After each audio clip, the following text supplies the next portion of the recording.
आतंकी हमले की पूरे देश में इस समय गुस्सा है और हरियाणा ने भी अपना एक लाल गवाया है, जहां पहलगाम के आतंकी हमले में नेवी ऑफिसर की भी मौत हुई है जो हरियाणा के करनाल से ताल्लुक रखते थे। और वहीं पहलगाम आतंकी हमले में मारे गए लोगों के जो शव हैं उनको दिल्ली एयरपोर्ट पर लाया गया है, जहां मृतकों को श्रद्धांजलि दी गई। नेवी के लेफ्टिनेंट विनय नरवाल की पत्नी हिमांशी अपने पति के शव को देखकर भावुक हो गए। कुछ तस्वीरें, ये पूरे देश को रुलाने वाली तस्वीरें हैं। ये वो घटना हुई है जिसके बारे में किसी ने जहन में सोचा नहीं था। हिमांशी अपने पति के साथ गए हुए थे पहलगाम। 16 तारीख को ही उनकी शादी हुई, लगभग 5 से 6 दिन पहले, और उसके बाद वो हनीमून के लिए उन्होंने कश्मीर को चुना, पहलगाम को चुना, बैसरान को चुना, और वहां पर हिमांशी साथ थी। और जब दिल्ली उनके शव को लाया गया है तो स्थिति हिमांशी की इन तस्वीरों को देखकर अंदाजा लगाया जा सकता है कि कितना बड़ा दुखों का पहाड़ इस परिवार के ऊपर, हिमांशी के ऊपर टूटा है। दिल्ली की मुख्यमंत्री रेखा गुप्ता की तरफ से भी मृतकों को श्रद्धांजलि दी गई। हिमांशी और विनय दोनों 16 तारीख को ही शादी के बंधन में बंधे थे और उसके बाद उन्होंने स्विट्जरलैंड जाने का फैसला किया हनीमून के लिए, लेकिन वीज़ा नहीं मिल पाया तो उन्होंने प्लान किया कि चलिए वहाँ चलते हैं जिसको धरती का स्वर्ग कहा जाता है। बहुत सारे लोगों के जहन में हमेशा रहता है कि वो ज़रूर कश्मीर में घूम कर आएँ, बहुत ही सुंदर जगह है। और इस बीच हिमांशी और विनय ने भी यही डिसाइड किया कि चलिए स्विट्ज़रलैंड नहीं तो स्विट्ज़रलैंड से कम भी नहीं कहा जाता कश्मीर को, तो वहाँ चलते हैं। तो विनय और हिमांशी 21 तारीख को निकले थे कश्मीर के लिए और 22 को ये पूरा घटनाक्रम हुआ, ये वारदात हुई एक दिन पहले। उसमें विनय और हिमांशी वहाँ पर मौजूद थे। लगभग आप कहिए कि 40 से 50 लोगों का वो पूरा ग्रुप था जिसको टारगेट किया गया और 27 लोगों की मौत हुई है। 27 के 27 मेल हैं, यानी जो महिलाएं थी उनको नहीं कुछ कहा गया, उनको छोड़ दिया गया और यहाँ तक कहा गया कि अपनी सरकार को बताना कि हमने क्या किया है। तो एक तरह से चैलेंज पूरे देश को इन आतंकियों की तरफ से किया गया है। ये तस्वीरें दिल्ली एयरपोर्ट की हम आपको दिखा रहे हैं। पहलगाम में 27 लोगों की नृशंस हत्या की गई है, नरसंहार था। और कुछ तस्वीरें हम आपको दिखाते हैं। देश के गृह मंत्री अमित शाह जो घायल हुए हैं उनके साथ भी मुलाकात करने के लिए पहुंचे, उसकी भी कुछ तस्वीरें हैं। वहां पर जो स्टाफ है उनसे भी बातचीत करते हुए, जानकारी लेते हुए कि क्या कुछ स्थिति है, जो लोग घायल अवस्था में अस्पताल में दाखिल करवाए गए थे। तो दिल्ली से तस्वीरें जो आ रही हैं, एक बार फिर से उनका रुख करेंगे। कुछ तस्वीरें हम दिल्ली से आपको दिखा रहे हैं। नेवी ऑफिसर विनय नरवाल जिनका कत्ल किया गया इस आतंकी हमले में, जिनकी मौत हुई है, उनके पार्थिव शरीर को दिल्ली एयरपोर्ट पर लाया गया है और अब उनके घर करनाल के लिए रवाना हो रहा है।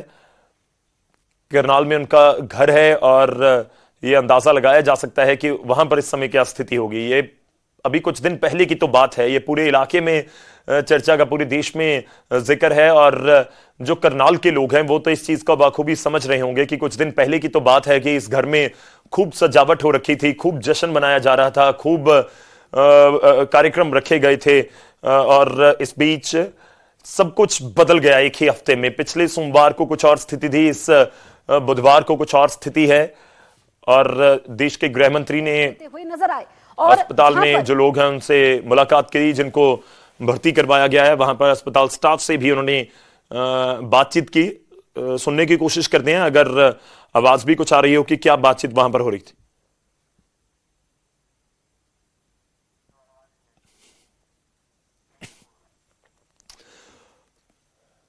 तो ये पूरी घटना होती है 2:47 पर मंगलवार का दिन 22 अप्रैल और जगह पहलगाम, बैसरान इसको धरती का स्वर्ग जिसे कहा जाता है कश्मीर, उसमें बहुत ही खूबसूरत इलाका है बैसरान।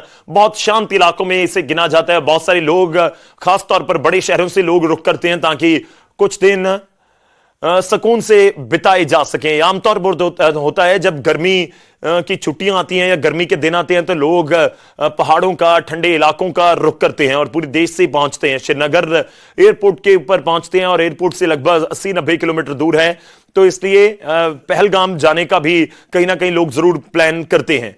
और ये आपको अनंतनाग से तस्वीरें दिखा रहे हैं जहां पर थोड़ी देर पहले देश के गृह मंत्री अमित शाह अस्पताल में पहुंचे थे और जो जख्मी हैं उनको अनंतनाग में भी भर्ती करवाया गया है और जो कुछ घायल अवस्था में लोगों को वहां पर भर्ती करवाया गया था। 27 लोगों की मौत हो चुकी है, उनको गोलियां मारी गई, कईयों के तो सर पर बंदूक रखी गई, सर में गोली मारी गई, इस तरह से नृशंस हत्या की गई है। बड़ा आतंकी हमला देश ने ये देखा है। 27 लोगों की मौत।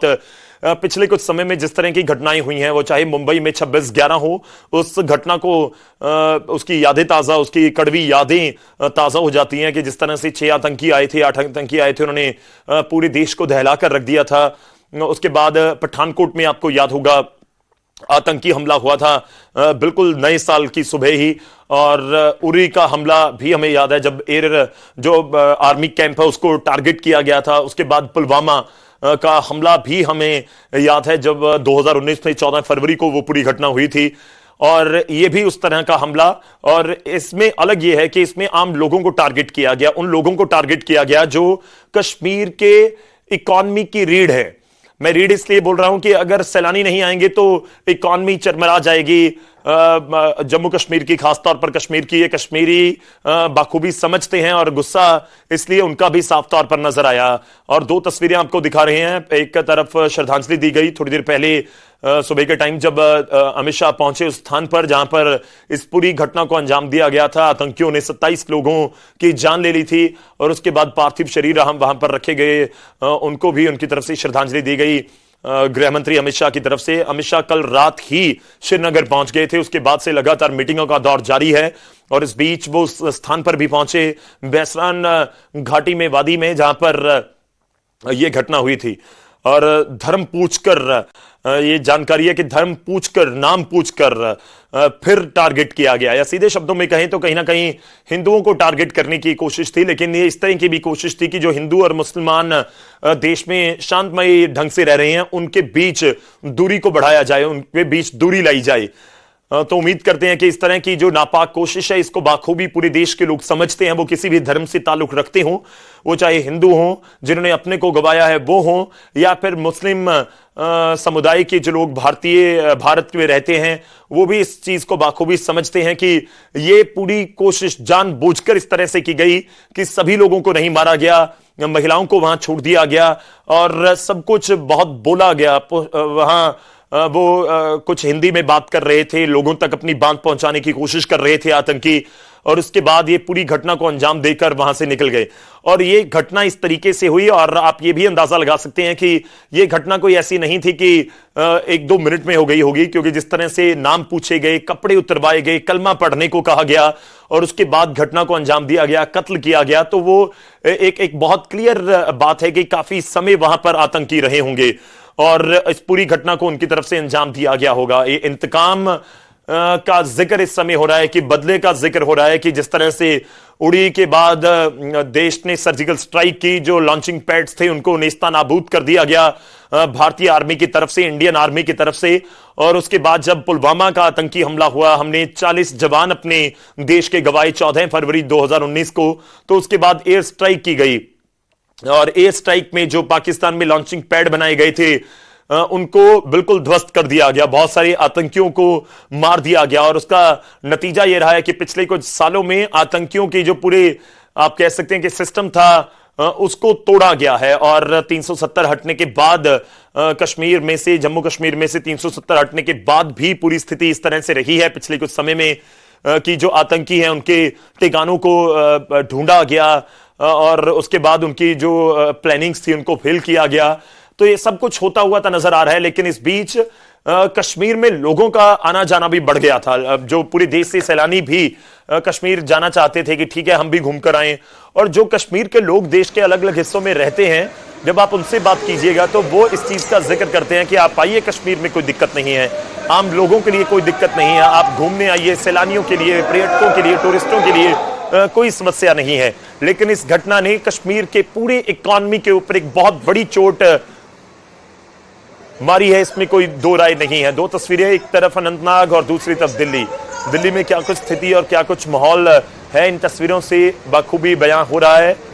ये नेवी ऑफिसर है विनय नरवाल, उनका पार्थिव शरीर और उसके आगे उनकी पत्नी, जो 6 दिन पहले ही उनके साथ विवाह के बंधन में बंधी थी, उनकी पत्नी हिमांशी, जो हनीमून के लिए अपने पति के साथ गई हुई थी पहलगाम, जहां पर यह पूरी घटना हुई।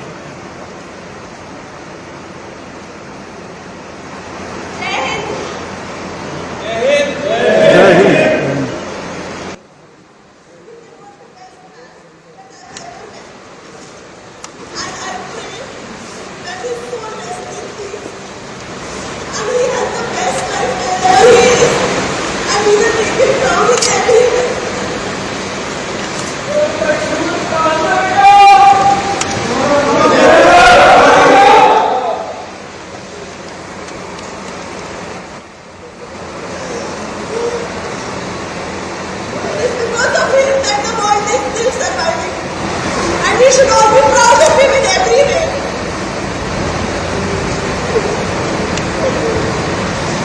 In every way.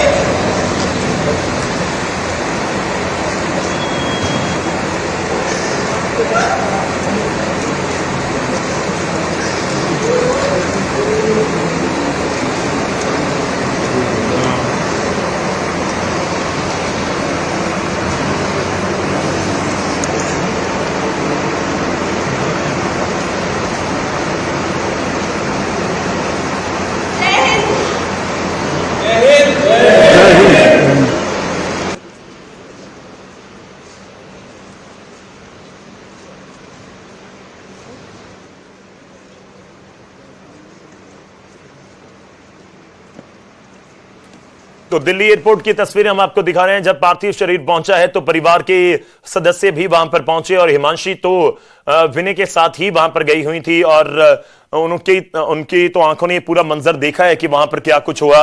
उनकी तरफ से जो एजेंसीज हैं उनको भी बयां किया गया होगा कि आखिर वहां पर क्या कुछ हुआ है। और इस बीच पार्थिव शरीर को, विनय नरवाल के पार्थिव शरीर को सड़क मार्ग के जरिए करनाल लाया जा रहा है और लगभग आप कहिए कि 2 घंटे के आसपास समय लगेगा। और अभी जब उनकी पार्थिव शरीर उनका करनाल में पहुंचेगा तो करनाल में परिवार की स्थिति का अंदाजा लगाना ज्यादा मुश्किल नहीं है, लेकिन बिल्कुल उनके परिवार में से एक युवा बेटा उनका चला गया, इकलौता बेटा था। एक बड़ा मुकाम नेवी में ऑफिसर बनकर उन्होंने ऑलरेडी हासिल कर लिया था और बहुत सारे सपने होते हैं हर परिवार के, उनके बेटों को लेकर, उनके परिवार को लेकर। तो शायद सपने में भी किसी ने नहीं सोचा होगा कि कुछ दिन बाद कुछ ऐसा हो जाएगा जिससे पूरा परिवार हिल जाएगा। हिल कहिए या कहिए कि ऐसा जख्म है जो इस परिवार की कई पीढ़ियां याद रखेंगी। और उनके पिता, उनके माता हिमांशी, ये पूरा ऐसा दौर इस परिवार के लिए है जो ताउम्र उनको याद रहेगा कि वो पहलगाम, वो 22 अप्रैल, वो मंगलवार का दिन, वो शादी के बाद बिताए गए 6 दिन, शादी की तैयारियां, शादी के समागम, शादी के जो भी कार्यक्रम रखे गए थे, और इस बीच पहलगाम। तो करनाल से पहलगाम तक की ये जो पूरी कहानी है, ये आप कहिए कि ना केवल हिमांशी बल्कि आने वाले समय तक ये पूरा देश याद रखेगा कि आखिर वहां पर क्या कुछ हुआ और किस तरह से इस नृशंस हत्या को अंजाम दिया गया। 27 लोगों को, निहत्थे लोगों को, बेकसूर लोगों को, जो वहां पर कश्मीर में पहुंचे थे, कश्मीरियों के रोजगार को बढ़ाने के लिए, खुद कुछ दिन शांति के बिताने के लिए, और इस बीच ये पूरी घटना होती है और वारदात हुई ऐसी कि हर किसी को हिलाकर रख दिया इस पूरी घटना ने। हमारे पास जानकारी है कि करनाल में कुछ समय बाद मृतक परिवार के कुछ सदस्य वहां पर पहुंचे हुए थे दिल्ली में, वो भी रवाना हुए हैं साथ ही। और थोड़ी देर में परिवार के सदस्य जो आप कहिए कि पार्थिव शरीर लेकर लगभग 2 घंटे 2.5 घंटे का और समय लगेगा।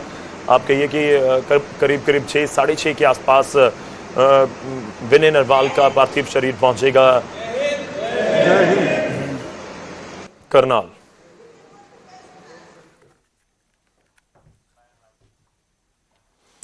उधर जम्मू कश्मीर के पहलगाम में निहत्थे पर्यटकों पर कायराना हमले में 27 निर्दोष लोगों की जान चली गई। दुश्मन को मुंहतोड़ जवाब देने के लिए भारत सरकार एक्शन मोड में है। शाम 6 बजे प्रधानमंत्री मोदी हाई लेवल मीटिंग करेंगे। इस बीच केंद्रीय गृह मंत्री अमित शाह ने पीड़ितों से मुलाकात की। उन्होंने हमले वाली जगह पर पहुंचकर जायजा लिया।